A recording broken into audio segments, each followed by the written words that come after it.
Families together again after 2 years of captivity, suffering, and war. These are some of the 20 Israeli hostages who were released by Hamas today in the first phase of the U.S. brokered peace plan.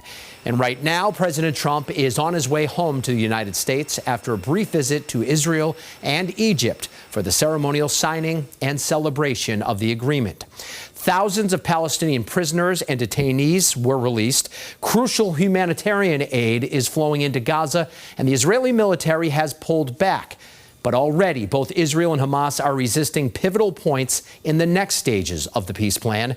Brandon Truitt is live for us in the Satellite Center to explain tonight. Brandon? Well, David, this is the first piece in a 20-point plan, so there is a long way to go. But political leaders on both sides of the aisle are praising the Trump administration for getting this deal over the finish line.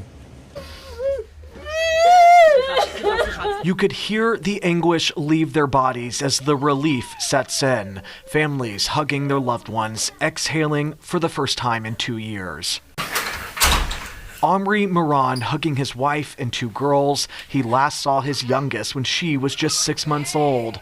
In all, 20 Israeli hostages released by Hamas, a deal largely engineered by President Donald Trump, who spoke to Israel's parliament just as the hostages returned home. This is not only the end of a war. This is the end of an age of terror and death. The deal also includes the release of nearly 2,000 Palestinian prisoners and detainees from Israel. 250 were serving life sentences. 1,700 others were held without charges for the last 2 years.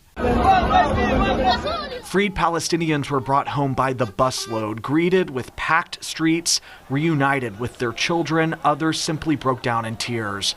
War-torn Gaza reduced to this, piles of rubble with countless stories of loss buried underneath. Gaza health officials estimate the death toll at nearly 70,000. With Israel's military pulling back, questions remain on who will pay to rebuild the region.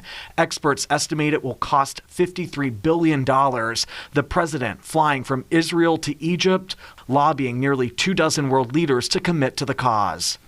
Of course, it's a lot of money, but it's not much compared to the value or the wealth of these tremendous countries, and they are ensuring stability and success in the Middle East. Here at home, some of those who survived the October 7th attack 2 years ago gathered in Boston to watch the reunions on a live stream with mixed emotions. It was remarkable, and it filled me with happiness.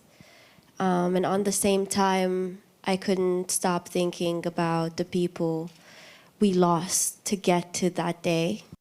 So again, this is step one. Later phases of the plan get even trickier. Issues such as who will control Gaza, Hamas disarming itself, and Palestinian demands for a state solution have yet to be ironed out. David? Still some work to be done there. Brandon, thank you so much.